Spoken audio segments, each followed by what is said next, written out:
Good afternoon. Welcome to the night studio at the Newseum. I'm Gene Policinski. Welcome to our Newseum Press Pass members and to guests of the Shirley Povich Center for Sports Journalism at the Phllip Merrill College of Journalism at the University of Maryland. To those of you in the studio and those of you watching the live stream, we're very glad to have you with us today. To start our program, I think it's appropriate to start with a few words from Dean Lucy Dalglish of the Merrill College.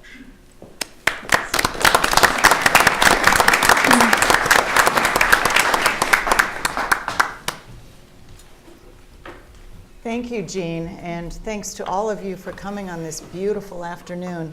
We are so pleased to once again take advantage of the partnership that we have with the Newseum Institute and with Gene and his various projects. We're over here quite frequently at Merrill College, and we really appreciate the opportunity. Most of you know that Merrill College of Journalism at the University of Maryland is home to the Shirley Povich Center for Sports Journalism. We're very proud of that program. We take advantage of being between Washington and Baltimore. We have outstanding sports journalist graduates, some of whom are in the audience today. I would like to invite you to come out to the university at any time to visit us at Night Hall, now that you're in Night Studio. And thank you to the panelists for coming out today. We really appreciate it. Back to you, Gene. Thanks, Lucy. Thank you, and we also prize our relationship with the Merrill College. Thank you for all the work that we get to do on various topics. Joining us today on the panel are Christine Brennan from USA Today. And I'm going to do this only because these people work in so many places and do so much. I'm just going to kind of list their affiliations. But Christine Brennan from USA Today, ABC News, CNN, PBS NewsHour, and National Public Radio. Mark Hyman, author, sports journalist, and George Washington University professor in sports media. Dan Steinberg, author and source of DC Sports Blog for the Washington Post. James Brady, who is the new ESPN public editor, a digital journalist, former sports and executive editor at WashingtonPost.com, and Christy Scott, host and analyst for Comcast Sports Net. Joining me in the moderator's chair and struggling with me for the microphone will be a great friend and colleague, George Solomon, who is director of the Povich Center, the former assistant managing editor for sports at the Washington Post, and former ESPN Ombudsman in those days, as the title went. And so, George, let's turn to you to get us going. Well, thank you very much. Let me grab this microphone, and I want to start with, and I think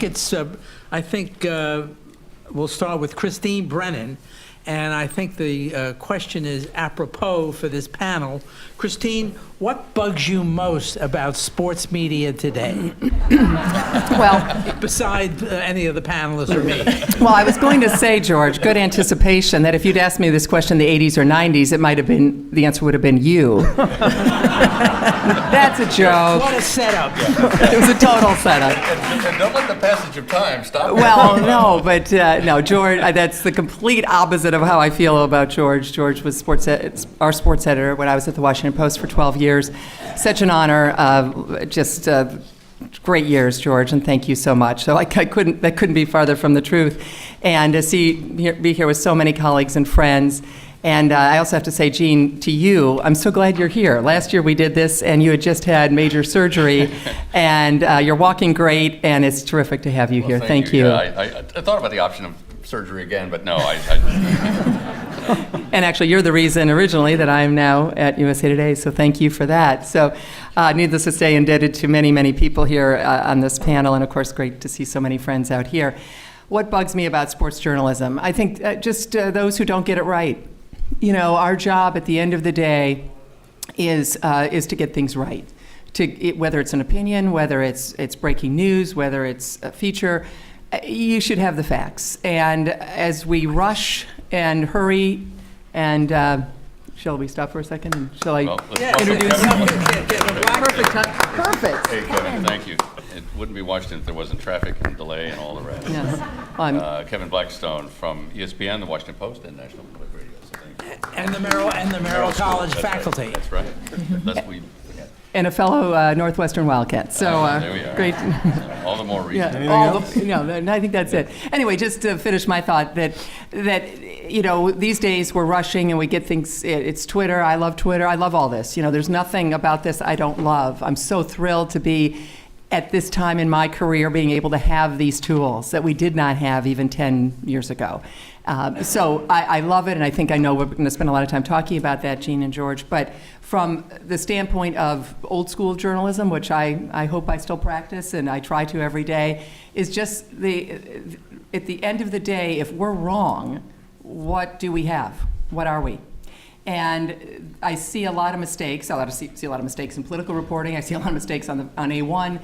This is not, and on you name it, on websites. So it's not just a sports problem, but we in sports are the ones who have an election night every night. We are the ones who are always on deadline. We're covering games. It's great. It's a rush. It's an adventure of a lifetime. But we got to get it right. And we also need to be accountable. So not only getting it right, but then showing up. And whether you show up actually physically when you're covering a beat, or whether you're available on the phone. Those who just sit there and fire stuff off and it's right or it's wrong and they don't care and there's no accountability, and then they're not accountable to the people they're covering. I think the best thing for me when I was covering Washington's NFL team and George was my editor, that I would write those tough stories, George, as the beat writer in the days that they were winning games and winning Super Bowls with Joe Gibbs. And next day I would go out there and I would take it. And if they were mad, I would take it. And if they were happy, I would take it. And that made me a better journalist in my 20s. And so I think those are the things that getting it right and being accountable are huge things. And I hope we don't lose that. Jim? I'd echo both of those, and I'd add one more thing, which is actually there are a lot of serious issues in sports that we could list off, but I think as a whole we take things way too seriously now. And I think that the vitriolic, I mean, if you look at message boards on any sports story, or you look at the message boards in any blog about a sports team, and the level of nastiness is just kind of beyond belief now. And I think a lot of us got into sports when we were younger because it was an escape from everything else in our lives. And again, I'm not talking about there are legitimate serious issues in sports, but you just go to a very innocuous post on I'm a avowed Jets or long-suffering Jets fan, which is oxymoronic, I know, but you go to just a simple post about a guy who pulled a hamstring, and the comments are just awful, and you just think, like, it's just supposed to be more enjoyable than it seems to be for a lot of people who are on the internet these days around it. So I wish it could reclaim its rightful place in discussion as a topic that does have serious issues to address, but at some level is still fun and enjoyable, and a little bit more of a back and forth between fans of teams that's more good-natured than it seems to be. Mark? Well, I'd echo what Christine and Jim said. I totally agree with that. I'd like to add a note about sports talk radio, which I do listen to occasionally and enjoy. I wish that occasionally a guest speaker on a radio talk show would say, I don't know the answer to that question. And all of us on this panel have been in the position of being a guest on a radio show when you're asked a question that you're not prepared to answer, or you really don't have the expertise to answer. And it's difficult to say, I have no idea.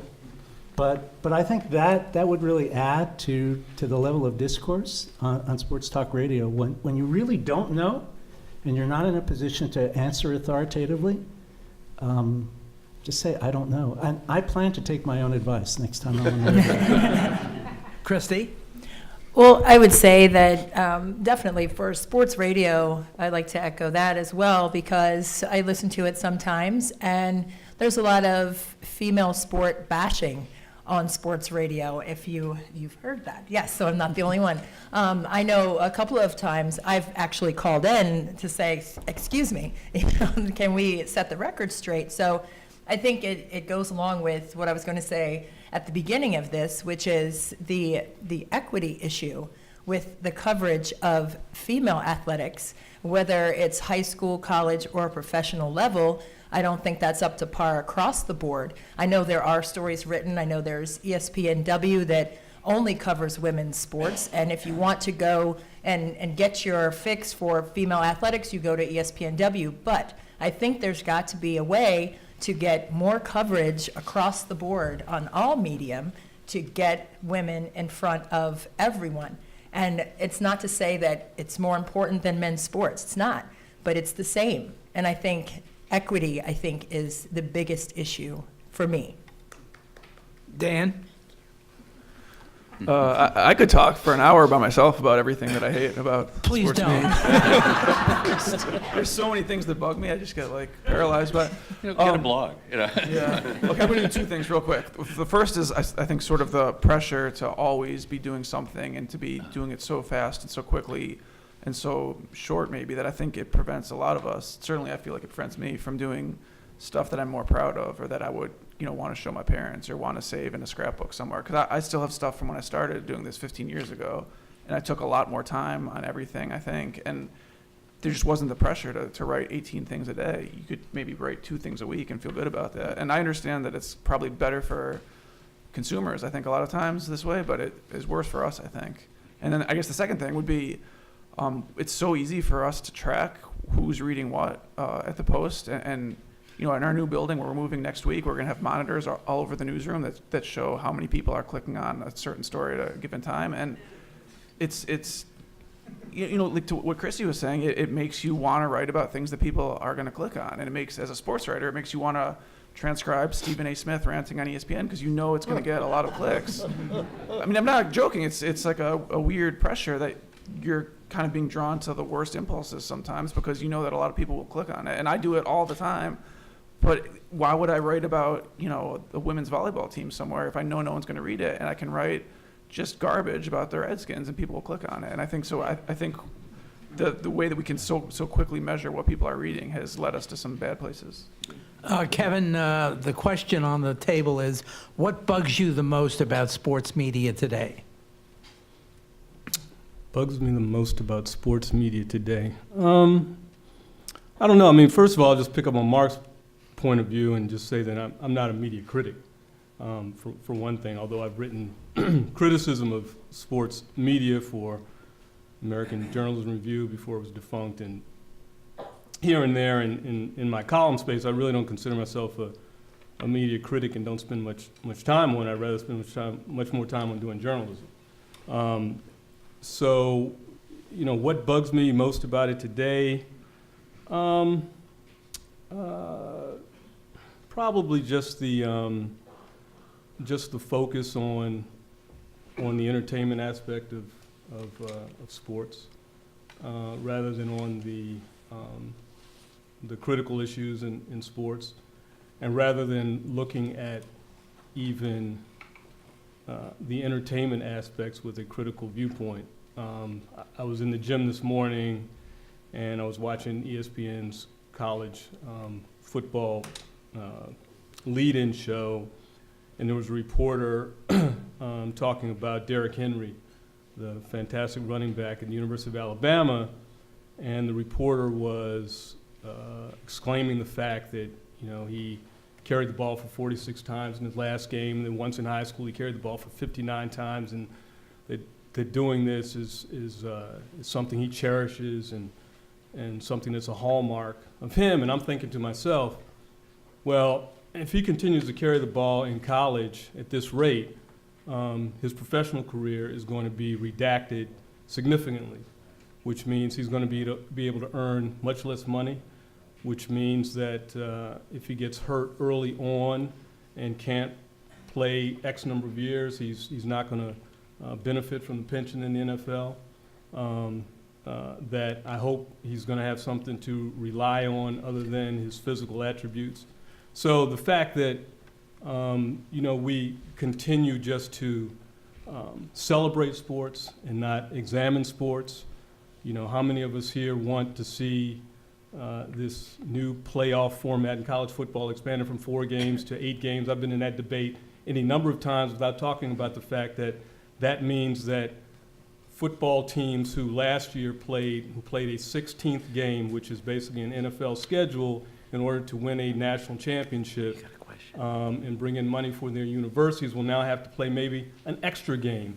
And that means even more time spent from the classroom, more chance for injury, all those kind of things. We just celebrate the game and we don't really examine them. That's what bugs me. I have to say that by way of introduction as well, since I didn't do that for myself, that for about 9 years I ran USA Today Sports, and that was in the time, late 80s and through just about to the mid-90s, that the world of sports journalism is very different. We may have helped contribute to that moving Sure, away we from all just have. athletes and the game, because we had Rudy Martzke and later Michael Easton writing on sports on television, just as a 5-day-a-week column. But we said to ourselves, that's how 98% of us will experience sports in a given year, in the majority, and so we felt it was important to cover. But we did take the distraction away from the athletes and the games, and then we began to do sports business, and we began to really splinter that whole thing. I'm listening to what you were saying about the current thing, and I'm thinking back to our era, and George is, of course, still much more in it than I am, but I thought back to that time, and I'm thinking what the world was like. And today, there are so many interlocking aspects to the ownerships, and we see it from the huge salaries that are being paid. What was it, just the contract last night? It's $43 million a year, I think, for Greinke, which is up from 31 million, I guess, or whatever it was, the previous annual compensation. You look at the NFL being, and other sports leagues now in fantasy betting and the whole thing, fantasy games. That's the lawyer part of me suddenly saying. You got it right the first time. Yeah, I was going to say, yeah, Your Honor, what he meant to say was. But you look at that overlap, and it makes me think, what stories are we not seeing in the public? What is anyone being prevented, or is it just not the focus now? Or, I don't think that a lot of the fantasy stuff was broken necessarily by the traditional media. I think it actually came out of some enforcement activity. What aren't we seeing in Dan, we'll sports start with journalism? you. Yeah, I'll look that way. Yeah. What was your answer, Mark? I mean, I think that people like to get outraged about what we're not seeing. I think the New York Times did amazing stuff on the daily fantasy. I think once it came out that it was being looked at, yeah. Maybe right around the same time. I mean, the daily fantasy thing is weird to me because I'm a customer of these sites. Mm-hmm. I think it's a amazing business that we should all celebrate, and should be the beginning of us legalizing sports betting in America. But if you did so well, you'd buy a tie. Yeah.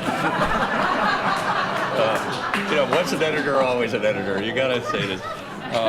But yeah, I'm going to pass on that one because I don't like people talk about concussions a lot. I think there was a long delay in this concussion stuff really getting out to the public. But I think this year, we've seen a lot of really in-depth, great stuff on television and in print and online. I think that people have reacted to some of these missing stories and have done pretty well. But I'll let someone else chime in. I'm curious. So just jump in. We don't have to go all the way down the line each time. I'll take that one. I agree that the concussion story has been covered thoroughly in most aspects. However, a story that I would like to see, and I've actually tried to plant with some of my friends, Here's your chance. Yeah, is the issues surrounding kids playing tackle football before the age of 14. And I think significantly, the extent to which the NFL is perpetuating this. The NFL is spending millions of dollars in a very sophisticated way to make the case that football for kids is safe. And we can speculate as to why that would be in the NFL's interest. Go ahead. Yeah. Follow the money, I yeah, think, would be a good place to begin. But this is a story that I think has gotten relatively little attention. And if you pay attention to what the NFL is doing, it's kind of surprising in some ways. For instance, the NFL, as recently as last year, was running PSAs, public service announcements, in which players were featured talking about what the league was doing to improve safety. One of the players featured in those ads was Tom Brady, which makes sense because obviously he's a very prominent player and would have influence over parents. Tom Brady's parents did not allow him to play tackle football until he was in high school. Mm. That strikes me as less than completely honest. So I think that's a rich topic, and I would like to see a lot more done about that. Gene, you asked a great question. I think the connection you might have been inquiring about is because of all of the intertwined corporate interests with and league contracts and what have you, does that impact our coverage, That's part right? of it. That's part And I think, what you were saying, Mark, and that's huge. But I just want to, I think it's important for an audience like this to, I'll give you my example, 34 and a half years of covering sports, and never once have I been told what to write or what not to write based on advertisers or any kind of deal that the Washington Post or the USA Today or a network that I might be a talking head on. Never once have I ever been given 1 second of advice or thought on that subject. So that's the really good news. And I think because we just assume that's the case, of course, like George, you would probably get incredible feedback. You would shield it from us. Whatever someone was saying about the tire advertisers are furious with the coverage, well, we would never hear that. That would never trickle down to us, and it never should. And I certainly hope that remains the case. Again, now we're not talking ESPN here. Well, in today's environment, they'd love to have a tire ad. Right. They would love it to have a tire ad. Yeah. But that's the old joke we used to say. Now, I have had contracts with ESPN, probably a good 10 of them over the years. I don't anymore. And again, at ESPN, no one ever said, we need you to say this or that based on some contract we have or we don't have. For example, at the Olympics, I worked for ESPN maybe 5 or 6 Olympics. Of course, the Olympics were not ESPN's property. No one ever said, when you go on the air, rip NBC. Or see what I mean? So I think that's actually, I'm going to say that's a big positive. And there's a lot of issues here, but in terms of it intertwining, I personally, I'm lucky to say I've never seen that. Well, Kevin? and that's probably true for many of us, but the truth of the matter is that it's the ethos in which we work as sports writers that creates this situation. So, there's always been and continues to be a symbiotic relationship in media between sports and sports media that doesn't exist in any other arena within media. And sports needs us to promote their product, so in order for it to survive and grow. And we need sports in order to promote our product so that we can survive and grow. And that is the problem.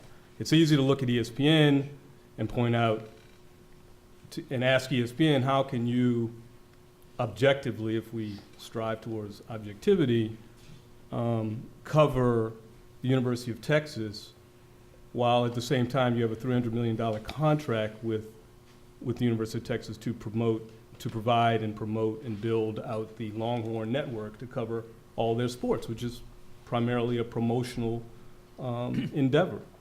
Or now at the Washington Post, after George leaves, the Washington Post has adopted a ticket brokerage agency, right? You can buy Post tickets. So you can buy tickets through the Washington Post to events that the sports department is covering or supposed to be covering objectively. Well, you have to go online for that, and I never knew how to do that, which is the reason why we never did that. Right. So but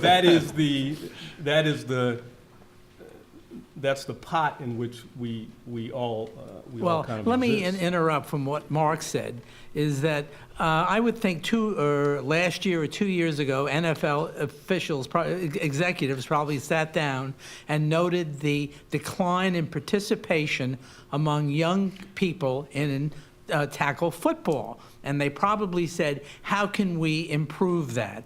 And I think when the NFL says, how can we do something, they usually do it.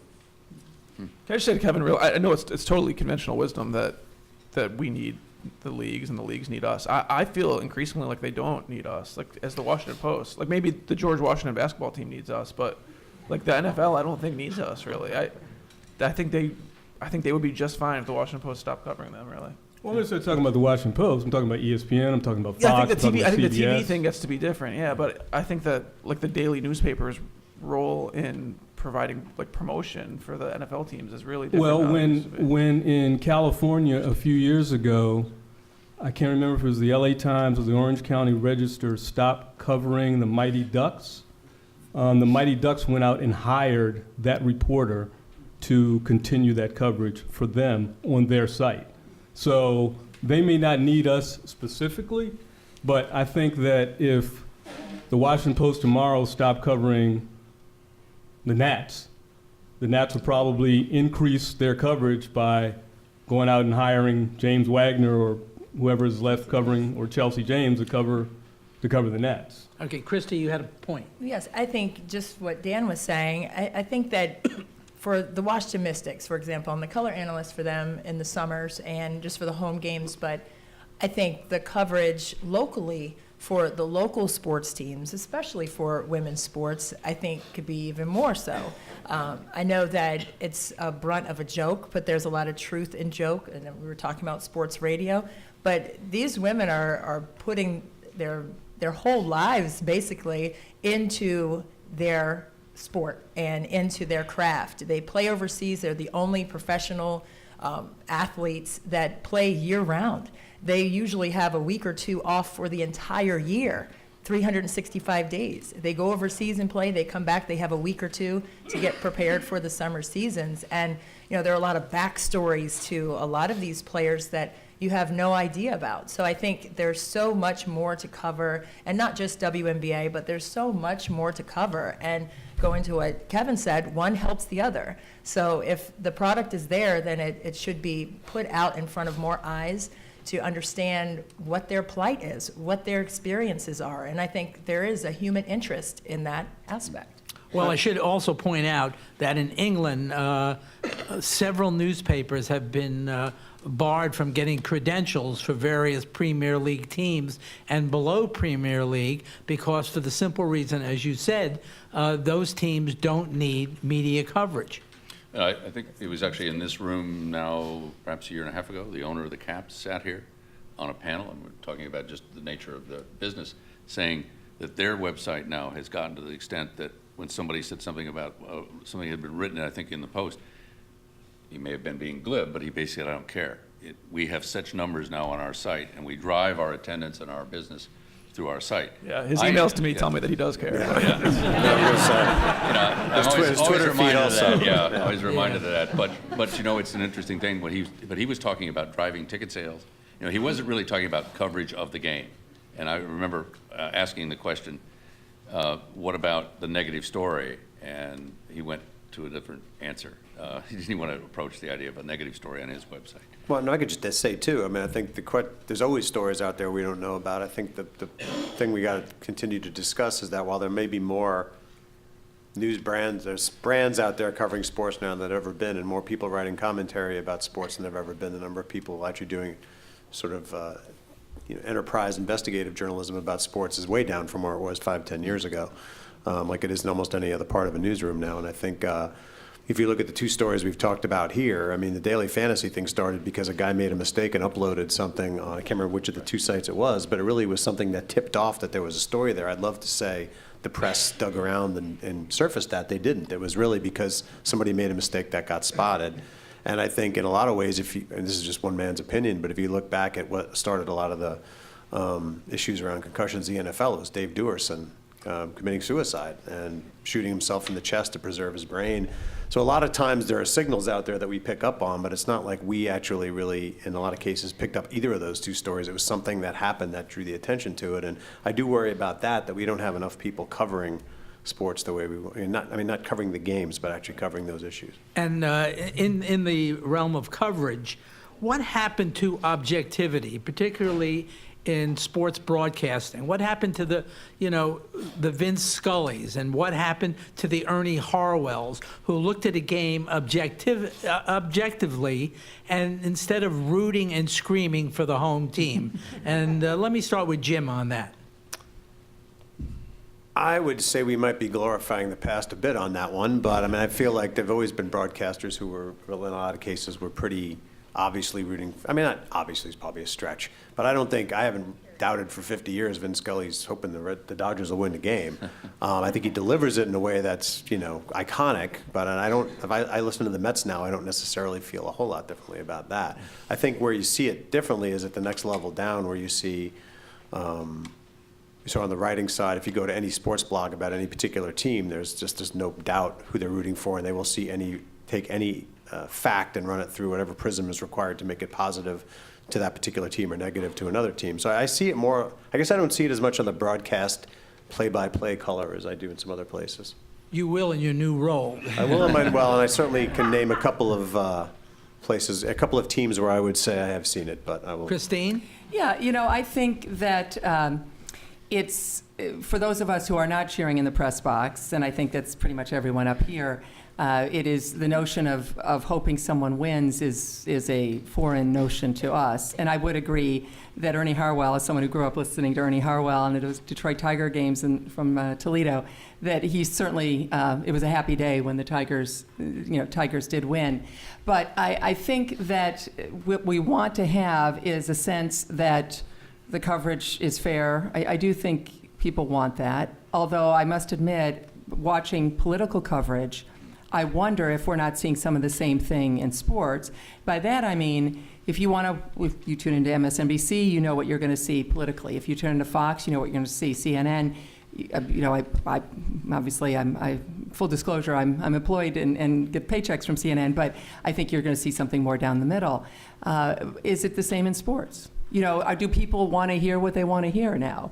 And so, are you kidding me? If I'm a big Patriots fan, I want to cheer for Tom Brady, and I cannot stand the people who are wondering if he cheated. Or I'm thinking back to our friend from 1990, Lisa Olson, a reporter doing her job. And if you haven't heard, if you're younger and weren't even born then, you can Google that. It was a shameful moment for Patriots fans as a woman doing her job was then run out of town because of a locker room incident. Again, this is a long, long time ago. And these things, thankfully, knock on wood, are not happening now. But all of a sudden, because a woman is doing her job, and we could say the same about a man doing his job, now the fans of the Patriots can't stand that person, and it literally ran her out of the country. She went to Australia for a while. So maybe we've seen this for quite some time. But I would worry, and I would say to any fan, and I'm not picking on the Patriots, name the team. If you just want to hear positive news about your team, well, good luck. But I think you really would like to have that unvarnished coverage that trained journalists will give. And I'm hopeful, very hopeful, we'll never lose that. We'll never lose the interest in having that versus just hearing what you want to hear.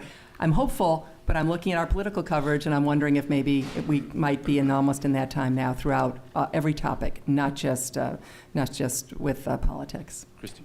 I was a student athlete at the University of Maryland. I played basketball there, and now I'm a color analyst. I covered Maryland when they were in the ACC, and now I cover Maryland with the Big Ten Network. And Maryland just had a game this past week, and as an alum and someone who played the same exact sport, it's very difficult to be able to put on that hat of objectivity. And for me personally, yes, deep down, I want Maryland to win, but I'm not going to just repeat that outside of myself and make it known to everyone watching the game that I would like for Maryland to win.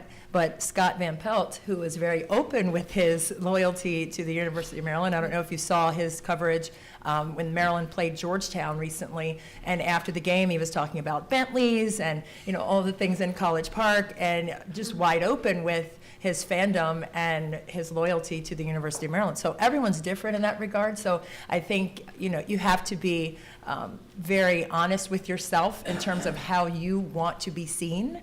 And that's not a knock to Scott. I love that he's very open and honest. But at the same time, for me, as an analyst, I'm not going to say, "Oh, that was a terrific move by Maryland," and then whoever they're playing, well, it was okay. I have to, I have to make sure that it's on a level ground. I have to make sure that it's fair and it sounds fair to the ears who are listening. But if you know that I played at Maryland, I don't want you to feel that as a listener and a watcher of the game. I want you to just hear what I have to say in terms of breaking things down basketball-wise, period, the end. But if you know I went to Maryland, that's fine, but I don't want you to know that because of how I'm calling the game.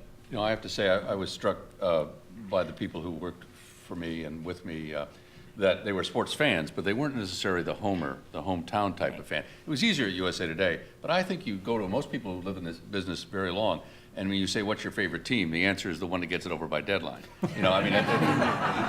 There is a certain sort of, I like these folks. I remember a good time here, but Come on, it's like 11:10 and we've got 50,000 papers to go or a broadcast to do. You get that? I'm just curious, following up on that, we live in a major market city. We have network level folks here. We have people who look at the national picture.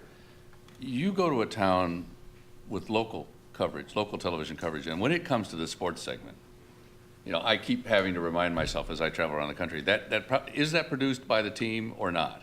Because you get we and us, and you get, it is just an amazing difference when you get to that, I think you may mention that second level of coverage. And I think that's what some of this may come from, where people are starting to see this it's just outright promotion. And of course, then you're appearing at fundraisers, or not you, but people are appearing at fundraisers, or they're doing team charity events along with the team, and there's this distance that wouldn't be permitted in any other part of the profession. It used to drive me nuts when I moved from news to sports. And people went, oh, okay. My mother actually called me and said, what did you do wrong? Not a big sports fan, I have to tell you. But there was an assumption somehow I was going to be less of a journalist. I never felt that way, ever, ever. In fact, I think the daily challenge of winning or a loss, I covered Congress. You want to talk about nothing happening for years. There's a game and a win and a loss and a personality and a success and a failure every single night. It's harder. But I'm just curious in terms of that overall coverage. A quick little anecdote from our days at the Post. When Joe Gibbs resigned, what was that, 93, 92, 93? Yeah. The end of the golden era. Yes. Yeah, the end of time, That as we was the call end it of here in time, Washington. right, the end of time, Gene. I was in the sports department, and George, you were, actually you sent me to the White House to get comments from Bill Clinton, of all things. I don't which remember that. You do or you don't remember that? Don't. Well, you did. Anyway, because I remember it. I kind of like it, George. That's Yes. okay. What's the other Why wrong with would I that have story? done Anyway, as we're chatting about the news in sports, the great Mary McGrory, whose office was right by sports at the time, comes by and looks and says at us and says, well, how are we feeling about this today in sports? And I love Mary McGrory. I loved her, and she was a hero to me. And I said, like journalists? Because, again, and not to pick on Mary, again, fabulous person. But to your point, well, we must be sad in sports that Gibbs is gone. We must be emotional. Heck no, it's news. Who cares? But that's those of us, and I will say, Merrill College and Maryland, fantastic journalism. Those of us at Northwestern and anywhere else, but I know these two schools well. I was trained as a journalist, and I love sports, and so I went into sports, but I was never about being a sports fan is my career. Never. It's all about being a journalist, and I think everyone up here feels basically the same way. So, but boy, oh boy, that was a little eye-opener, wasn't it? Well, I feel speaking of, wait, real quick, speaking of Joe Gibbs, great anecdote, he quits, and then the next year, the Redskins hire Richie Pettibon. And the first game, they kill the Dallas Cowboys, and Thomas Boswell, a great columnist, his lead was Joe who? ? And that morning I got a call from Gibbs and said, I thought Boswell liked me. I agree with you. I'm sure that we all feel that way. I'm sure that, an audience of people who go to an event at the Newseum probably all feel that way. But I think that a lot of maybe younger consumers are not really, they don't care that, but they want someone who is sympathetic to their cause. And I think the reason that these SB Nation team blogs are so popular and so successful is because people like to gather with their own. I think it's the same thing in politics. At the Washington Post now, we have like a right-leaning political blog and we have like a left-leaning political blog, and they obviously appeal to people who want to read that. Probably the most popular sports writer or whatever he is now in America is Bill Simmons, who's really, really blatant about his allegiances to Boston sports. I think a lot of readers would say, I would rather know where someone is coming from than have you pretend that you don't have an allegiance. I understand that you don't, but I think a lot of readers feel like everyone does, and they would rather it was out in the open. One thing that hasn't changed are the expectations of the people you cover, who often believe that you're an extension of their organization and that your agenda has to be You're the sort of in public sync with relations. theirs. Yeah. I'll tell you a quick story. I was covering the Southern Methodist University football team in 1982. The well-paid Southern Methodist University. I would drive into the parking lot with my Dodge Dart, and Eric Dickerson would pull alongside me with his, whatever it was, Datsun 600 ZXY. So there were months in which every day we would have a story uncovering some incredible, difficult to believe violation of NCAA rules. And Bobby Collins, the coach of the team, who I don't think he traveled much outside of Texas, very nice man. But at one point he called me into his office and he said, "Don't you realize the opportunity that you have covering this football team? I can't believe that you would jeopardize that with the kinds of stories you're writing." And Bobby Collins was a very nice man to me, but that was such an insight for me into his mindset and the way he viewed what I was doing. And maybe that's an exceptional case, but I don't really think so. I think that a lot of people we cover don't really, their notion of what the media's role is quite different than the way we see it. Yeah. Yeah, I think the one thing to keep in mind, though, is that the world has changed wildly in the last 20 years, and I think there was some segment of people who read what we wrote 20 years ago because it was the only paper in town or it was the only place to get that information. And now you have a billion places to get information about any team you want to get. I read the Jets blog and Gangrene Nation and all these things. I still read how they're covered in the Post and on ESPN and in the Times, everywhere else. It's not that I have chosen to go over here just to read the opinionated stuff. It's just that I have the ability to get all of that stuff now. So I don't think that people have just decided, I just want things that are in. There may be some element of that, but I mean, I just have more bandwidth now to consume all the way down to the 538 breakdown, or Pro Football Insiders, I think it is, that rates every offensive lineman in every game. Why am I reading this? I have no idea. But I have time to do it now. But it's never, it's not knocked anything off my list that I was reading before. It's just expanded the bandwidth. Which is why we have something called a Players Tribune, which is a news organization in which the players allegedly write, I'm sure with some assistance, like many writers have some assistance, and but they go directly to the fan, as do social media and all other new mediums in which the players no longer and the coaches no longer have to deal directly with the media. Yeah. Well, and if I were Tiger Woods, if I were Derek Jeter, I'd do that too. That's right. Tiger really, I think, was the first who kind of decided, I am going to break stuff on my website. I mean, maybe there were a few others, but Tiger was the really first big name, and that's the sport I've covered. And Tiger, I've written 10 zillion columns on him. And so that, I don't blame him for doing that. Any of us who've been quoted, and probably all of us up here have been quoted in stories, book tours, speeches, after speeches, where they've gotten it wrong, a local reporter. Now, again, we couldn't be more supportive of that person, but where you're misquoted, I've probably been misquoted more than I've been quoted accurately in stories. I'm not being critical, it's just a fact.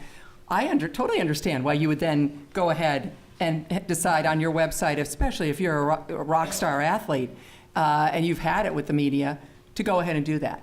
And that might sound contradictory to things I was saying earlier. I'm also a realist. I'm very practical. That's the way of the world. And so now, having said that, when Tiger went on the Players Tribune and was very critical, I think this was the Dan Jenkins piece, right? Well, that was like fodder for one of my favorite columns I've written in a long time. You know, when Tiger's all upset at Dan Jenkins and whining and complaining and, oh, poor Tiger. Well, this is fabulous. So that totally backfired in Tiger's face. And, of course, it was Mark Steinberg, Steiny, who I'm sure wrote it. And, if they're watching, hey, love you guys. But, but seriously, so what did that do? So Tiger decides to go to the Players Tribune, and it creates more conversation and more interesting stuff for us. I'm not against that at all. If that's what they want to do, I understand that it's the 21st century and things have changed. Christy? And I love it too, because I know that everyone in here probably read Kobe Bryant's letter to the sport of basketball and how endearing that was and how honest and genuine that was. And I think that's what social media provides athletes, is an avenue to get to know them a little bit better. Instagram, Snapchat now, I mean, it's like instant access to their lifestyle, and I think that people want to get to know these players. But Kobe Bryant, I think that letter was just so perfect for this time, and to have the conversations after that about how amazing his career has been, and he's going to be thanked on the way out the next 4 or 5 months or whatever. So I just think that it's an invaluable piece that wasn't there previously to really get to know the players, and it affords them some proactivity, if you will, to take more control over what is said and how it's said. Yes, But but also- Dan Steinberg told me before we started the panel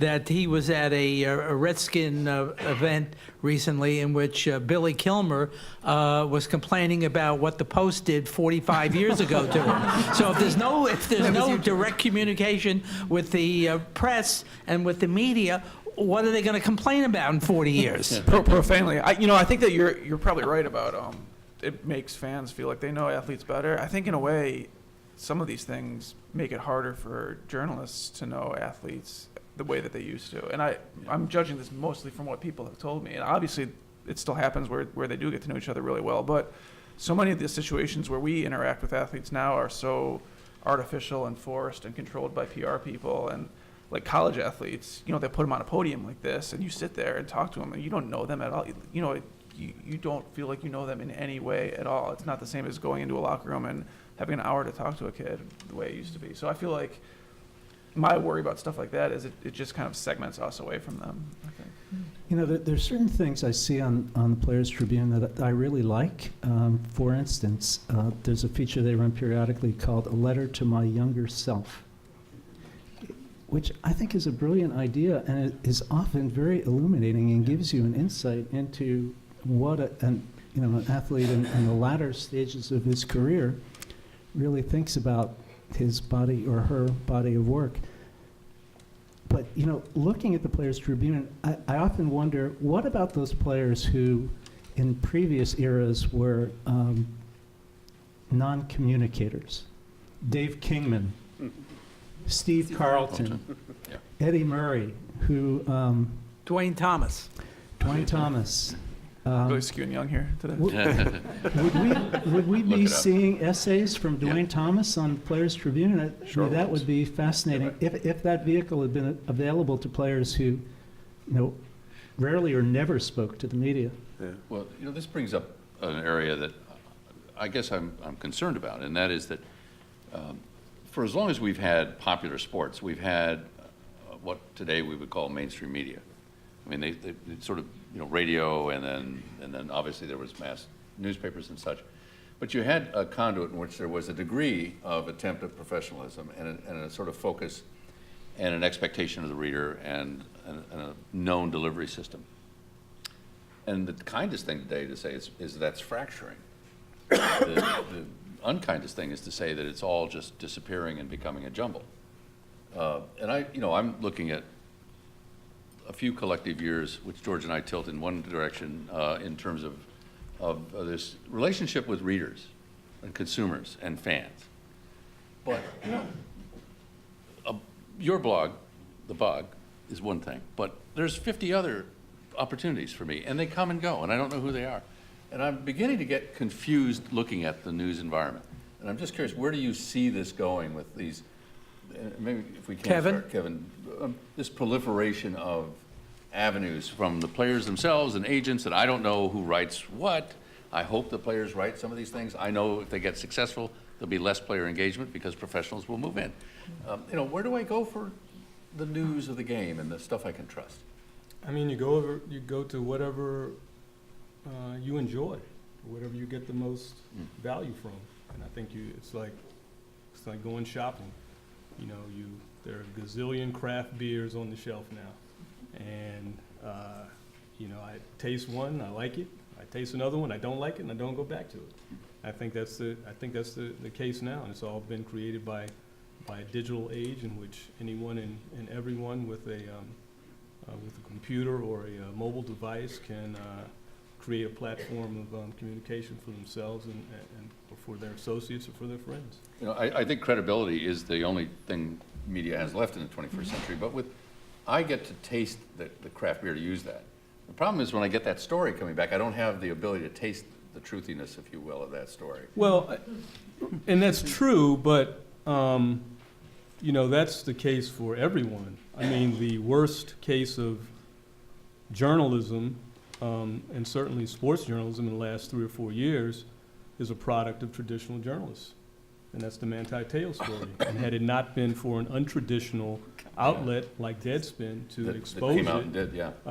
we would not have known about it. And on top of that is the fact that I think it was it ESPN also caught wind of the untruthfulness of that story and was not as quick as Deadspin was to expose it. So, you have to use that sense of smell no matter where the story's coming from. Well, and I do think it's a great opportunity. I know we have a lot of students here, and I think it's important for you guys to hear this, that I think there's a great opportunity to cut through the din. I do. And I think you can use the new stuff to be old school. And when I say old school, it doesn't mean you have to be a million years old to be old school. I don't think it's ever going to go out of style to get it right and to be fair. I really don't. I mean, maybe I'll be proved wrong. I think if you write something that's tough on a team, on anyone, a coach, whatever, and you show up the next day or you tell them, hey, here's my cell number, call me the minute you see it online. If you've got a problem, which I do with people all the time, you got a problem with this, call me, talk to me. I'm not going to change it, and if something's wrong, yeah, I want to hear that. But you want to have that feedback. And I have to say that I look as a reader. Now, granted, I'm not in the demographic we're talking about, the young white male by any means, and never have been. But I will say this, that I look to names and people, and I love that I can read them easier. That used to be you had to go buy the Boston Globe, right? Buy the LA Times. I don't have to buy that anymore. So frankly, I think you can be great and old school and a perfectionist and all those things we hope that you will be in this new era, and you can shine, because the other stuff is going to knock itself out like bowling pins or thrive, whatever. But if you kind of just cut right through that and continue to be the class act that you are as a journalist, I'm speaking to the students now, I think the world is yours. I really do, because I still think there's going to be a huge market for getting it right and being smart. And I hope I'm not wrong on that. I really hope I'm not. Well, and I think, again, going back to something I said earlier, is part of the reason we were so dominant. Let's look at daily newspapers as an example. Part of the reason we were so dominant 15 years ago is we had one of the only press of one of the two presses in town. And now I think, the reader, and I think I would argue, others may disagree, that in that time when we had 30% margins and we were hiring big in the newsrooms, we kind of stopped listening to what the readers wanted anyway. We weren't, we used to laugh at the annoying snail mail you got or email, and you just kind of deleted it and moved on because why did you care? And now the power is shifting to the consumer rapidly, where they have so many places they can go to get information that you actually have to focus on building a relationship, not necessarily with every single reader. You're going to have your sociopaths anywhere, but people who actually have legitimate feedback about your product, and how often do you not ever answer it? So I've made a habit in every job I've had for the last 15 years to try to respond to emails, even if I don't know the person who's sending it, even if it's just short. And you're amazed how often you get a response back thinking thank you for answering. I didn't actually think anybody was reading this. Sorry I was so hostile in the email, but they don't think anybody's listening to them. And I think we as a media industry, if we do good work, we actually listen to what the readers want, and we treat them not like a faceless mass, but as a group worthy of attention. I think that's a big start. I bought a random reader a beer yesterday. So that's good. Yeah. You did? Wow. Good relations. Yeah. Line up right after the show. There'll be an opportunity for, no. That's right.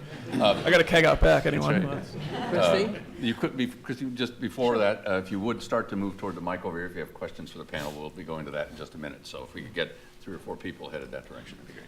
I just want to tag on what everyone was saying, just about the importance of social media and Twitter. How many of you have a Twitter account? How many of you check it every day, go through it every day?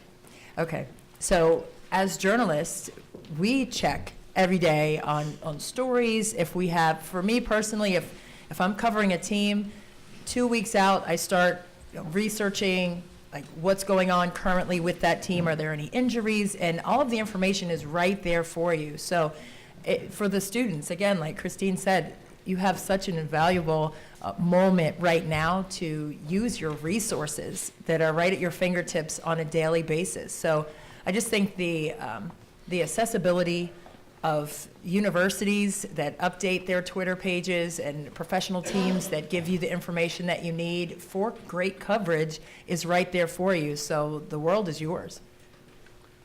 We'll go. And the mic is yours. Identify yourself, please. And there we go. Thank you very much. That was for me. Hi, my name is Mary Brick, and I'm just a local DC sports fan, primarily of the Washington Nationals. And Christy, you're my new hero. Thank you for saying what you said. I'd like to take that a step further, not just for the media to embrace women's sports, but the female sports fan. Sorry, I'm a little nervous right now. Okay. Take a deep breath. Yeah. We're good. Yeah. You're fine. You know, I've listened to sports radio here in DC. I've called in. Once they hear my female voice, it's over. Comment on the internet. They see my name. It's over. I'm every bad name in the book. You can And I email the want the Povich Center media to start website and you'll be embracing. welcome. Huh? I'm sorry. You can email the Povich Center website and you'll be welcome. Thank you. I've been following sports for 50 years and have been a baseball fan the whole time. Even my mother, who raised on the Cubs and taught me how to keep score, was so surprised when she heard me at the Baseball Hall of Fame talking intelligently about baseball. So I want the media to embrace us like you want us to embrace you. Thank you. May I say something? May I say something? Yeah, Mary and Christy may want to jump in as well, but I just want to say this is the best day ever to be a fan of women's sports until tomorrow. Now, the reason I say that, it's not easy, believe me. Look at my Twitter feed. Look at what people write and say to me, and of course I block them. There's no communication with those people. They're gone. But seriously, I think, and one of the things that was dawning on me as we were chatting here, because of all the new media opportunities, the basic reluctance or abject ignoring of women's sports by the mainstream sports media. We've done a terrible job of covering women's sports in the mainstream sports media. That now can be circumvented by websites, by the ESPNWs. You can, if you care, now the women's soccer team, what a year, the biggest year in the history of women's sports, 2015, there's no doubt about it, with Serena and Ronda Rousey and women's soccer, et cetera, et cetera. But what I guess I'm saying is that for all these decades, and not so much, I mean, USA Today, Washington Post have done a better job than most, but so many sports sections in the country just don't even care about women's sports to this day. Let's just say it like it is. It's a joke, and it's terrible because, of course, women, the 12-year-old girl is going to grow up to be a consumer wanting to buy the tire ads, but she'll never read the paper because she's been pushed away for generations because we've never given her anything to read about. For me, it was Mickey Mantle and Al Kaline because there was no women's sports to read. So I went to the sports section. Now, of course, girls, we have, congratulations, mainstream media. We have pushed away generation after generation of girls who will be women, who will be making those decisions for the family and for their lives forever. So we've got that problem. But where can they go now? You can go to any number of websites. So in a sense, this incredible revolution that we've been talking about, some negative ways, some positive ways, as far as in general, over the last hour, it has been fabulous for those who love women's sports because you get coverage now that you would never have seen from your local newspaper. Christy? Mary, I just want to say you're my biggest fan. And I mean, I'm your biggest fan. It didn't come out right. But I'm your biggest fan, and I want to tell you to continue to call into the sports radio and continue to voice your opinion that's knowledgeable and genuine and heartfelt and passionate. And I think the more people who do that, who especially females, the more people who do that, the better we will all be. And not just for female athletics. You know, I was a host for the Wizards pre and post game shows for a couple of years, and for me it was about basketball. And I think once people saw that I was passionate about basketball, I loved the game, I understood the game, I think there was that respect. And the more you continue to knock, the more you continue to prove that you're passionate and you're powerful that way, the better off we'll be as a whole. So continue to push, continue to bang the door down. I just want to make two quick observations. One, thank you for the way you asked your question. I know you said you were getting a little hyper there, but you know what? I take away from my time in sports as opposed to news That was the great thing about the people at the other end of those words for us, and was the passion people felt. Yes. And that's just tremendous to feel that in this room and from you. When I was at USA Today Sports, I built on a tremendous unit created by a predecessor of mine, Henry Freeman, and I wasn't willing to give away 50% or 51% of my audience. So we began to do all those things. There were comparable panels and polls. We found that more men called into the LPGA hotlines with the pros, because why? Women, although they hit the ball within, a hula hoop every time, play the course more like men in terms of distance. And so if you were smart about it, you didn't just say men's and women's sports, but you said sports. More women watched pay-per-view prize fighting at that point than men, in terms of actually initiating the deal. If you just went a little bit below the surface, you found reasons, not just it was a good thing, it made economic sense, it made business sense, it made journalism sense. And I think that's still true. And then frankly, the hiring thing today, I think we've regressed. Now, I don't have numbers to back this up, but I know in 1982, we had 69 people, I think, in the department. 29 of them were women. All 4 major sports were edited by women. I didn't do that because they're women, but they were just darn good journalists. But I believe at that moment, and George, you may want to correct me, but I think at that moment that 29 was larger than the total number of women employed in the next 25 largest sports sections in newspapers. So, I mean, we've come a long way, but we have an awful long way to go. Can I say something too? To that too. Okay. Yeah. No, I'm just, when I mentioned earlier at the very beginning, when you're trying to decide as a writer what to cover, and you know that your job performance is getting judged based on how many people are clicking on it, there gets to be some weird incentives, and probably incentives in the wrong way. And someone needs to say, this is worthy of us covering it, and that's why we're doing it, and it doesn't matter how many clicks you get. And we don't get that message a lot. And so I think, obviously, there's a lot of good thoughts that would be easy to sit up here and say, but at the same time, if someone's going to tell me, hey, you can go write about the Mystics today, or you can go write about the Redskins, and we're going to judge you based on which one gets more traffic. It's clicks today versus clicks tomorrow. And it should be the Maybe, Mystics. I mean, maybe it is, but no one's telling us that. Just for the record, it should be the Mystics. I'm just putting that out We have to there. go. This long-suffering friend. That's fine. My name's Dave Price, not the one that just became the multi-millionaire from Boston. I throw right-handed, so there's a big difference between us. Actually, I am a retired journalist and educator. And James kind of talked about this, and it's been across the panel. Obviously, it's a new world today. Okay, what you said, Dan, would terrify me, in terms of where it's going to go with the clicks and the money. But here's another thing too. When I came into the business, sports were on the sports page, and politics were here, and it's all blended now. Especially now, if you look at where the terrorists, are looking, large crowds. You've got the soccer match in Germany.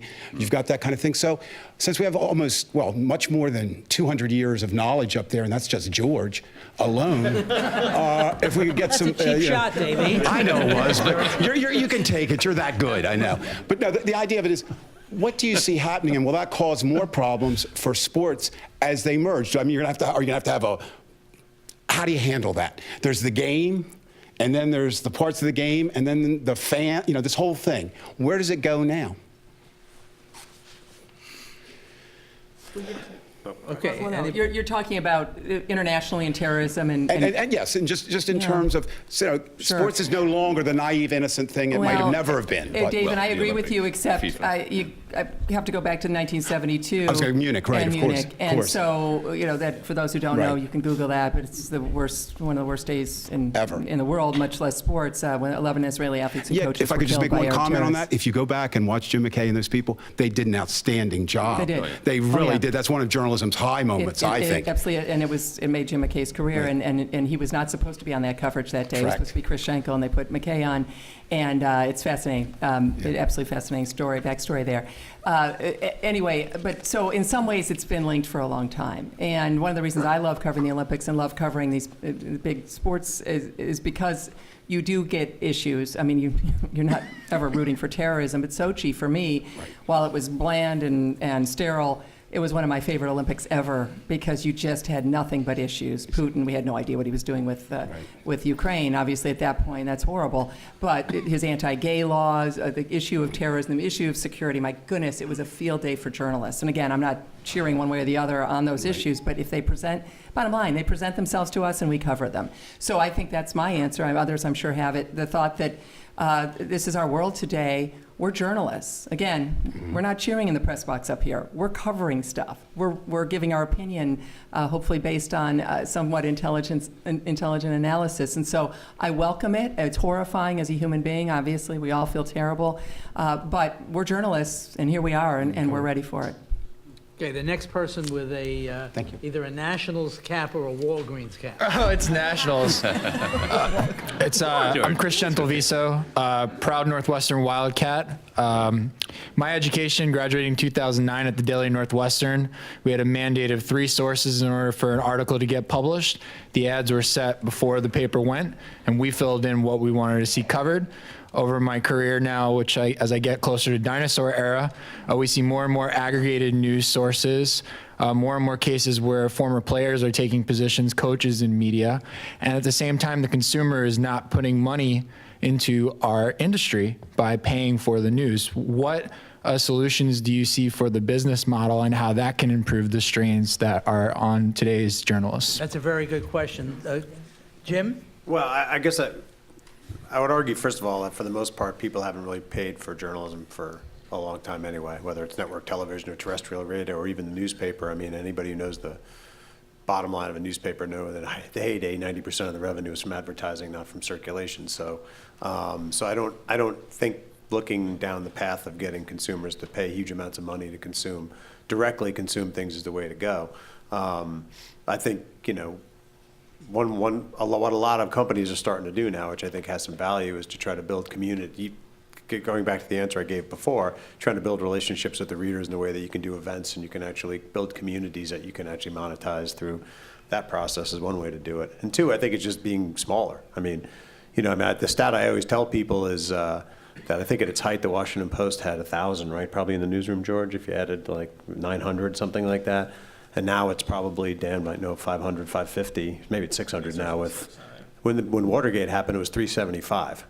So it's not as if you can't do amazing journalism with a newsroom that's a lot smaller than the one you used to have. And I think just understanding we're not going to be as big as we were 20 years ago and being very smart about building a reputation and producing work and improving your work. I mean, I think the one thing that we still bring to the table is, and I always use this example, if you look at a lot of political blogs, and just take right or left, it doesn't matter which one.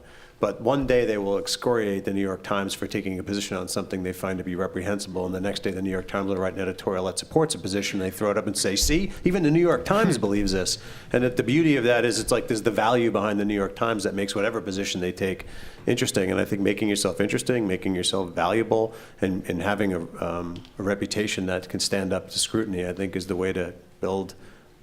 I think that's actually the way to build revenue, honestly. I think you have to have a consumer base that trusts you, likes you, believes what you do, and if you do that, then you have lots of different ways you can try to make money. Kevin, any thoughts on that one? No.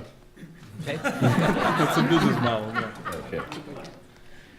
Well, we can, thank Thanks you. so much. We can go to what we have to call the lightning round. So if you have a question that you can aim to a particular member of the panel, and that person, unless someone else feels really motivated to jump in, we'll kind of move through the questions. We have a number of people in line, so let's try that. I have a question for Mr. Dan Steinberg. My name is Arya Tayabi. I'm just a local DC sports fan. Been following sports for a couple years now. My main question is, what do you think the role of Twitter is on, I guess, your coverage? So are there rules set out by your employer in regards to using Twitter, as we saw with Bill Simmons criticizing Goodell? He had this whole issue with that. And are you pressured to use Twitter outside of your work by your employer as a result of this 24-hour sports cycle that you have to keep up with? And do you think that influences your work or how readers see your work? You're up. Yeah, I would say I get a huge number of story ideas from Twitter, which has made it invaluable to me. I'm on Twitter literally. It's literally the last thing that I do before I go to sleep at night is look at it. It's literally the first thing in the morning. It's like I'm getting the shakes right now because my phone's sitting here and I want to look at it so bad. Go ahead. We don't want to, I got married 2 weeks ago, and my wife I met on Twitter. Yeah. Oh, congrats. She ran by me on her jogging route, and she's like, "Oh, look, it's DC Sports Blog, which is my name on Twitter." And then I wrote back, and I started creepily direct messaging her. You don't want to go there, Dan. But eventually we got married. So I mean, it's fair to say you're engaged in Twitter. Pardon me, at the moment, yeah. Have you chosen your child's screen name yet? Have you chosen your child's screen name yet? I mean, it's hard. Like, I don't think any of my bosses has ever given me any guidance whatsoever with it. It just kind of became like central to my job and the way I do my job. And I would never even, I couldn't imagine doing my job without it. I probably spend too much time on it. It probably keeps me from seeing the bigger picture sometimes. I'm sure that's true. In terms of like taste and like rules, whatever, I just sort of understand that my dad might see it. And I kind of try to keep it within that. But like yesterday, I was criticizing my editor on there for not letting me use "suck it" in a headline, quoting Chris Cooley. And, I felt comfortable doing that I wouldn't get fired today so far. So Great, thanks. Andy Poland. Yes, Andy Poland. I have a clarification for Mark. That was the gold Trans Am that the Texas A&M boosters gave to Eric Dickerson. Andy was there. And the point of that is, if that was today, that would have been all over Twitter the day he pulled up on campus, that he was driving a gold Trans Am given to him by the Texas A&M booster, and there would be Twitter followers who would say, yes, I was there when I saw them give the keys to Dickerson to the car. And the question, I guess, for all of you, or particularly Mark, we've covered sports for a long time, what's a credible source now when all this stuff is on Twitter and social media, and what do we regard as real and not real? I don't know. I'm not working as a daily journalist right now, so it's probably best that I defer to those who are. Well, no, that was a great answer. Yeah. The credible source doesn't exist. You have to have more than one source, sometimes more than two sources. And then you have to trust the sources that you have. And I think that's the answer. Well, and this might surprise a lot of folks. Andy, you know this well, obviously, from your great years here in town. And if anyone doesn't know Andy Poland, you can look him up, too. A major name in this town. And just bravo for all the great stuff you've done here, Andy. But for those of us who are out there doing this, it can be one source, actually. It can. It depends who the source is. And George, we did this with you. I do this with my editors at USA Today. You tell them who it is, and this might surprise folks. But this is, if you've seen All the President's Men or read the book, you know that's what happened there as well. Someone's got to know this idea, and if there is, and I'm sure there is a lot of rogue journalism going on where people just throw it up there online, and that's not going to work over the long haul. What is going to work over the long haul, and again, I know I'm sounding very old here, and I am in terms of in journalism years, but it is telling George or Jean or their counterparts today, this is who I just talked to, this is what I have, and you evaluate it. You take a couple minutes, we do all the time. What are we going to do with this? How are we going to present it? Can we say this but can't say this? You maybe go back to your source. This happens today. This has happened with me in the last couple months. You go back to your person. We'd like to do it this way. You're not negotiating, but you also, what is the information they gave you? No, you can't do that, but we'll do this. It's a delicate dance at times. Other times, got it, done, that's it. And then you're never having another conversation. The next thing they see, it's online or in the paper, obviously online first. This happens all the time by reputable journalists and great editors and reporters doing our job every day. And that, to me, is hopefully the stuff you can believe.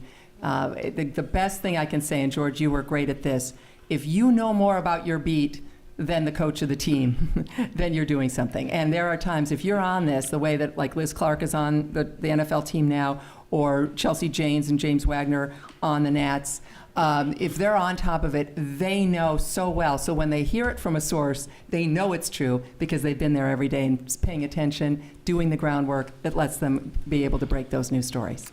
Fulton?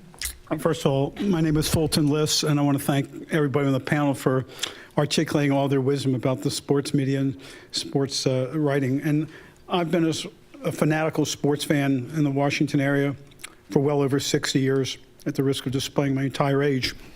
And George will remember the Washington Daily News, which I started reading when I was 6 years old. And my biggest concern, I'm really curious, and I'll ask Christine this question. I love having the newspaper delivered to my doorsteps. How many more years or decades do you think it will arrive? Because I love turning the page. Yeah. I'm sorry, your first name again was? Fulton Liss. Fulton, nice to see you. And I want to defer to my friend. I think Jim knows more about the business of this business than certainly anyone else. I think up here, I don't think that's a misstatement by any means. But I think for longer than maybe we thought. I mean, if you'd asked this question 5 to 7 years ago, I think we would have thought today, maybe not. Would we have had Washington Post, yes. New York Times, yes. USA Today, I'm not so sure. Now, we have lost papers, and we have a lot of papers that have gone to, say, 3-day publishing around the country. So I'm not sugarcoating this by any means. But I think we're finding, and to Jim's point earlier about the business model, as you start to work through it, there is interest in having that newspaper. And it's not only folks of a certain age, which I'm now in that age group as well. It is not. You would be surprised how many emails I get on my USA Today account from people who want to be in the paper. Now, I attribute a lot of this to the fact that their bosses are in their 40s, 50s, or 60s, but they really do want to be in the newspaper. They ask, okay, this will be online, but will this be in the paper too? Now, it's also USA Today is 2 million circulation. So, and then with Gannett, part of it, it's close to 3 million. So that's huge. You're still reaching a lot of people, and you're still making money, not as much as you were before, of course, what Jim was saying a few minutes ago. So I think, 50 years from now, no. Although we might be looking at holograms in front of our face anyway by that point, or 20 years from now. But I think another 10 years, absolutely. I think we'll have newspapers, and I think some of the big ones, if they play it right and are smart, the New York Times, I think, will definitely be a newspaper 15, 20 years from now. This is just pure guess. I could be so wrong. But I would never have thought 7, 10 years ago that I would say this. But now Jim's going to tell you the real truth about this. Jim. I agree totally that the Times and the Post and the Journal and places like that will be around for a couple of decades. I would say the most local papers, it's probably 5-10 years. I'm not going to, I won't get too much in the business side just because I won't bore you, but there's preprints, the things you get in the Sunday paper that are all prepackaged. Once those go away, and that's not far off, I think that's going to accelerate the decline. So they're pretty much going now. So I'd say 5 to 10 years. But, I still think there's room for print products, and I think a lot of newspapers will start doing, you'll believe me, if the Redskins win a Super Bowl, you will still be able to go buy a commemorative print edition of some kind. I think there are going to be special editions and things like that forever. Thank you. I hang out with a lot of 22-year-olds these days, more than I used to. And it surprises me how few of them ever would pick up a print paper. I mean, it's not unusual in a class of 30 or 35 students for no hands to go up if you ask, are you reading a daily newspaper in print? It's really, we all know it, but the shift is pretty dramatic. Yeah, I don't think any of my friends subscribe to the newspaper. It's probably zero.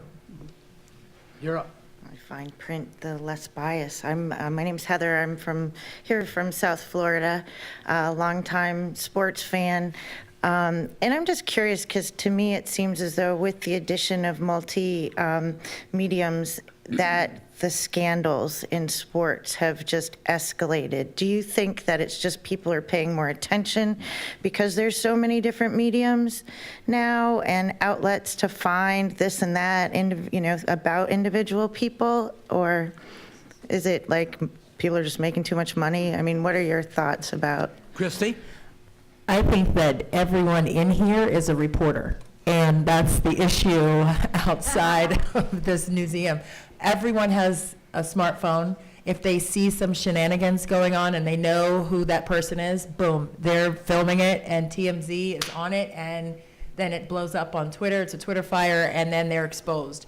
20 years ago, there were probably the same things going on, but we were not privy to that because everyone didn't have the technology. So I think technology has changed the access, good and bad, to athletics as a whole. Well, I was just going to add, I think that since the 1970s, the advent of investigative journalism, I think that sports journalists have become more adversarial. And so there's a classic story that people and I've heard, people in here have probably heard, and I always play it for my class, about Babe Ruth running naked down a train and being followed equally as naked by a woman with a knife, and sports writers looking at each other and saying, well, there's another story we're not going to get in the paper. And I just don't think that sports journalists today have that point of view. And that I think sports journalism today is a lot better than it was 10, 20, 30, 40, 50 years ago, because I think as much as I'm critical of sports journalists ignoring critical issues in sports, I think there are a lot more critical issues in sports today that are reported on and need to be. And I think that's true across the range of the business as well, because if you look at politics, if you look at business, there were just stories that you didn't think to write about because that was their private life, or that wasn't what you were, their focus wasn't this, it was that. And I think that was generally true across the business as well. It's not just different platform. When Gene, just to follow up again, that the hiring practices of Gene Policinski and George Solomon, sitting right here in the middle of this group, are exactly the reason why. In addition to what Christy said, that's a huge piece of it, absolutely a huge piece. But the fact that it's not just the old boys network.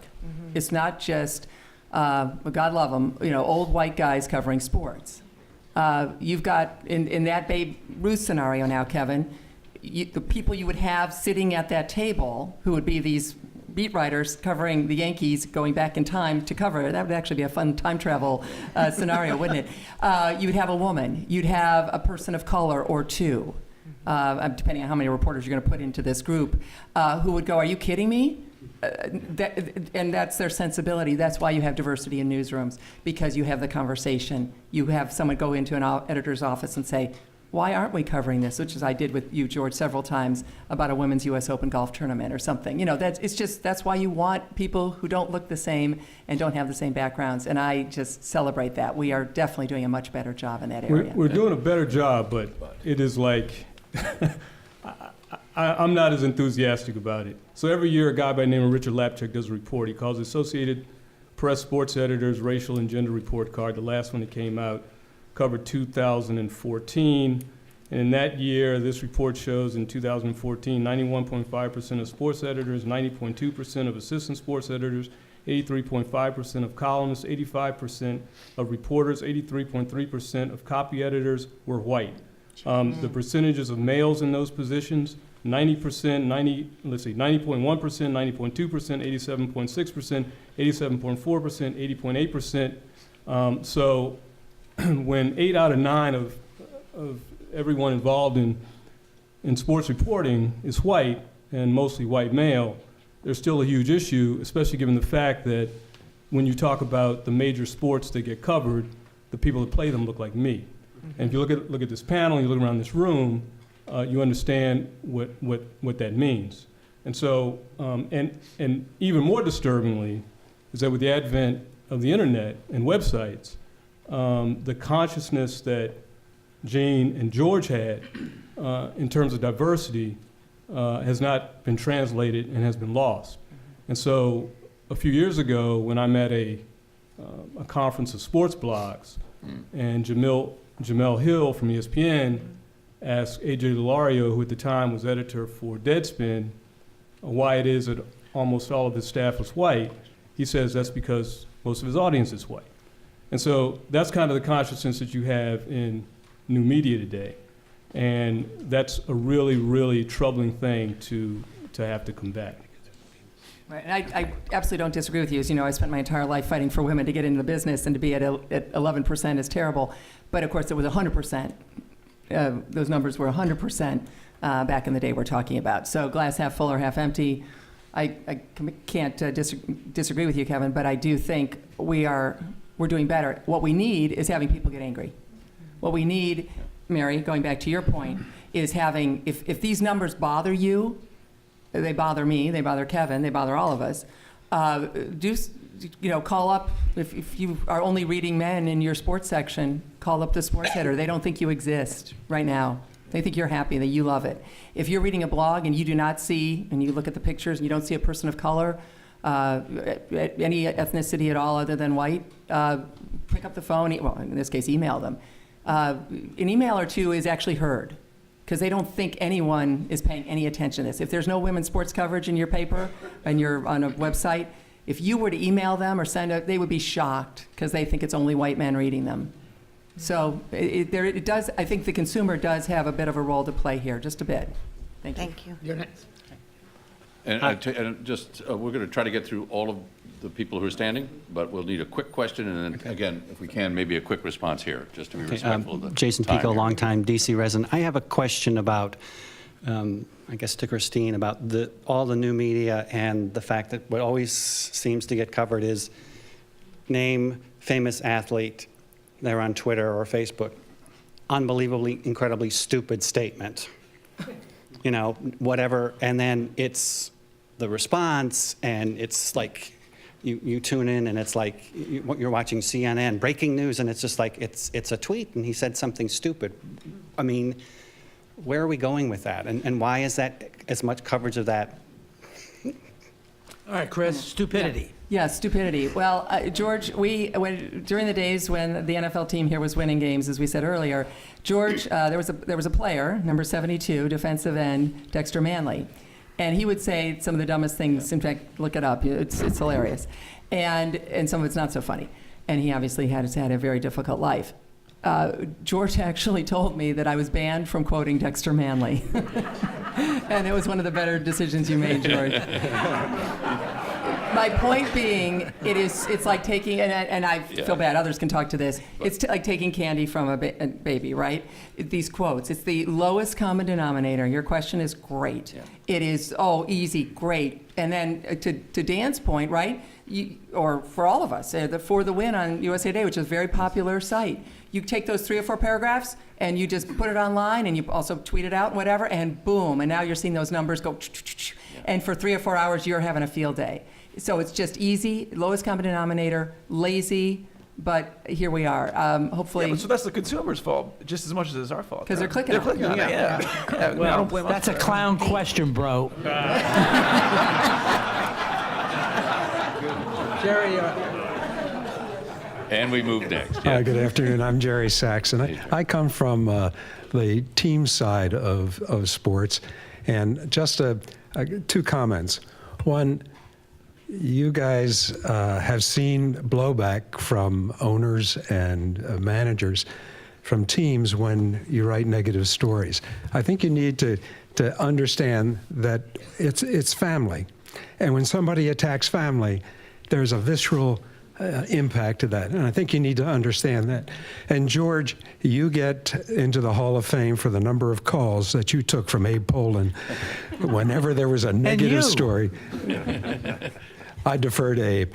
But I wanted to say a word about Christine. Your comment about leaving your name and number and perhaps your email address when you've written something negative about a player or anyone in sports, I think is something that I've never heard before. And I think it needs to be practiced more so that people understand that they have an opportunity to come back to you and discuss this. So thank you, and I hope it offers another example for everybody in sports. Thanks. One quick anecdote. Jerry Sachs used to be the president of the Bullets and the Caps, mentioned something about Abe Pollin, and when he got aggravated, and we gave him the opportunity to write a letter which we would publish in full. Instead, he would take an ad out for $19,000 for full-page ad, and every time things were going bad, we'd ask one of the columnists, take a shot at Abe. Well, it worked. There's a lot coming out here. I like this. That's a refund. My name is Mark Plotkin. George invited me to come. I'm usually invited not to come. So I thank you for the invitation. He encouraged me to ask a question. I'll ask a question to Christine because she knows of my fondness for her alma mater. My mother went there and graduated when it was difficult for a Jewish woman to get into Northwestern University. in what I've covered in my life, and you don't admit it, and I'm going to try to ask you to admit something maybe you don't want to admit it. There are sacred cows. There are certain individuals, and I'm going to ask you directly, who get a good press because they aren't examined fully. Is there anybody, I'll try to be uncharacteristically diplomatic, is there anybody who you think you should have written more about, that for some reason you wrote too much about them, that in retrospect you plan to write more about, or you think have been given a pass and you're kind of ashamed of yourself about it? No, Mark, it's a great question. And again, here I go again with Mark Plotkin. Google this guy, too. Just a great voice, especially on politics and local issues, Mark. I'm racking my brain. I'm sure the answer is yes. In fact, if any of my critics are out there, shout it out. I've gone the other way. I've been overly critical of almost everybody.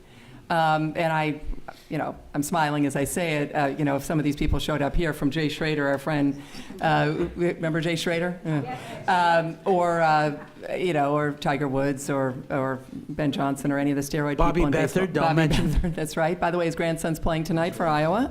Isn't that fun? That's an interesting thing. Yeah, I don't think Bobby's still, is speaking to me, and that goes back to 1987. I'm not making light. These things happen in journalism if you're doing your job. So I've tended to probably go over the other way on that, Mark. But sure, are there people you like? I think what you're getting at, are there people you like and you like? I've covered a lot of figure skating over the years, Michelle Kwan. But when she was skating poorly, I criticized her and I said, why'd she win this event or whatever? Again, this is minor little inside, sequin head stuff. But I've really tried. I know, and obviously at least kind of known for covering a lot of women's sports, or at least wanting to talk about women's issues. And yet I don't think there's been anyone on earth that's been more critical of some women, Marion Jones, Tanya Harding, and Hope Solo, than my columns have been. And I'm not looking for praise. I'm just saying that's what we should do. And we should also, George used to say this all the time, surprise me. Surprise me. And I think of that all the time, George, to this day. I left the Post almost 20 years ago. Surprise me. Do what people don't. First of all, be true to yourself on the issues. But go ahead and do something that, if everyone assumed I'd be like pro Hope Solo, right? And on the domestic violence thing, are you kidding? She should never have represented the United States on that U.S. women's national team. I don't care if the team loses, because we don't have another of a million, how many 50 million women and girls have played soccer in this country? We don't have a backup goalkeeper, really? So I wrote that. I continue to say that. That was a travesty in the age of Ray Rice, to then have Hope Solo representing this country and of course, Obama put her in the last row and did not mention her name for obvious reasons when they came to the White House. You could see that a month or so ago. I would hope, I'm sure there are, and you can maybe let me know if there have been a few that I've forgotten, but thank you for the question. It's a great question. Okay, good. Quickly, if we could. Okay. Hi, Joe Yashroff. I've worked in local sports media for a while. Wanted to ask you a question about hot stories. What's a hot story? More importantly, how long is a story a hot story? The Washington football team, that's sometimes hot, sometimes it doesn't exist. Rick Pitino at Louisville, that was a hot story. It's forgotten. So what dictates how long a story is a hot story? Let's go to our working folks, as we would say, in the daily side. Maybe start with Dan. Yeah, you would know just as well as I would, but like something like Deflategate, which we were just talking about in the green room, I think lasted a lot longer than I would have guessed. Both as something that people were interested in, it's something that journalists were interested in, something that new information was coming out, something that people wanted to read about. I think to some extent we take our cues now from the conversation that's out there, from what people are talking about. The Pitino thing, it's amazing how that one kind of just doesn't exist. Yeah, it's kind of shocking that, and it's not his first brush with scandal either, and for it to have just kind of vanished like that, I don't know why, and I don't know why the Deflategate one lasted. I think that in my role, I definitely am reflecting the conversation and kind of reacting to that, and so I couldn't answer why that wave starts sometimes and doesn't go away. Well, I'll just say I wrote about Rick Pitino just a few weeks ago, and I got a letter from Karen Cipher, the woman with whom he had his tryst, who was in jail until June or July of 2017, who's still not very happy about her sentencing. But I think it's interesting at SB Nation in terms of if you look at how they figure out what a hot story is. They actually use analytics to drive their editorial decision making, real-time basis. They've developed their own computer program that basically tells them what readers are interested in and where those readers in the World Wide Web are actually coming from. And then the editors take that information and send that out to their writers on various topics. And they then rearrange their various homepages to reflect what the reader's interest is. So that's how a hot story remains. I got to imagine everyone's doing that now. I mean, we get messages from editors all the time, like, this is what's doing good on Google, this is what's trending on Google, this is what's trending on Yahoo. And I'll just say this just about USA Today. So I used to take my class at the end of the year to USA Today to see how things are done. And the first few years I took them there, and the editorial meeting was to look at the hard copy and figure out what worked and maybe what should be changed. And then you talk about the next day's coverage. Now you go into the editorial meeting, the hard copy is not even in the room. Yeah.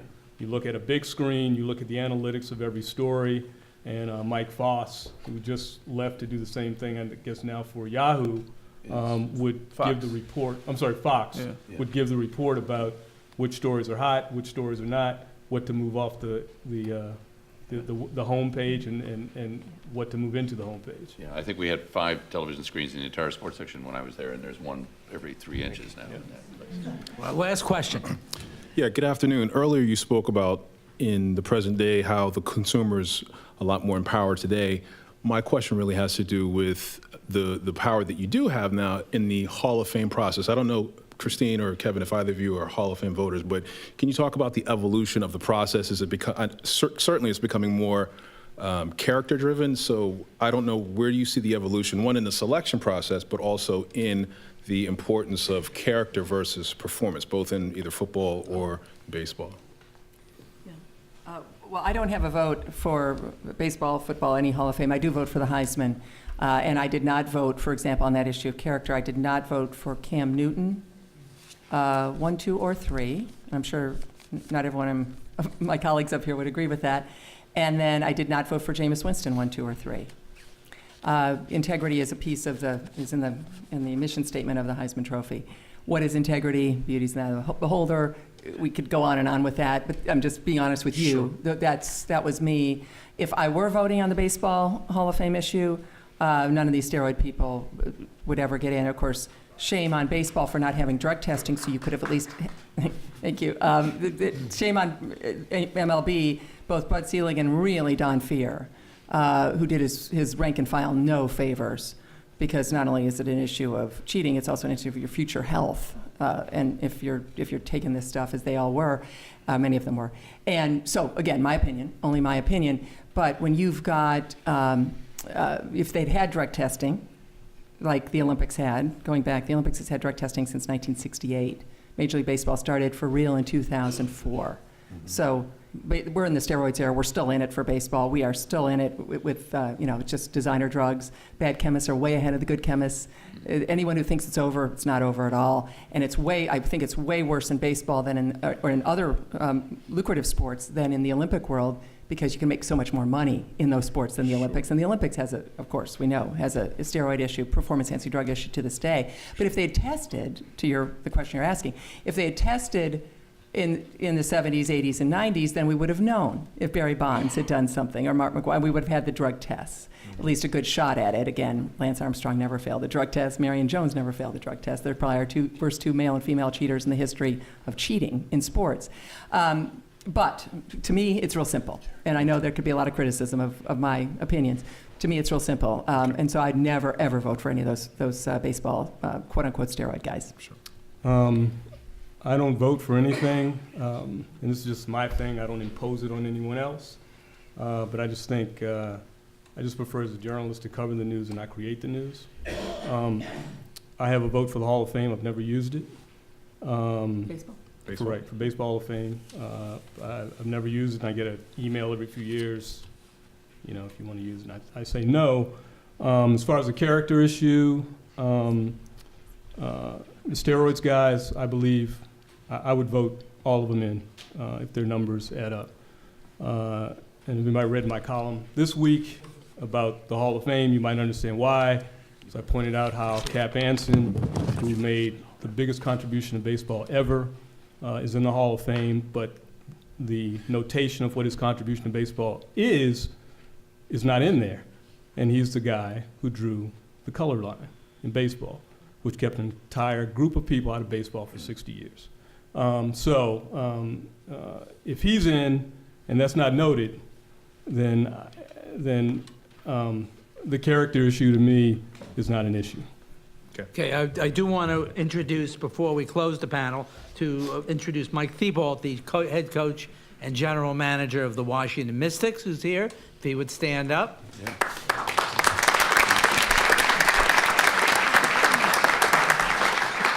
And all my friends and Gene's friends who came here. Thank you. So thank you very much. This was a wonderful panel. I thank Dean Dalglish for the support of the Merrill College and the Povich Center and the Newseum, and we hope to see you again next year. Yeah. Thank you very, very much, and thank the panel.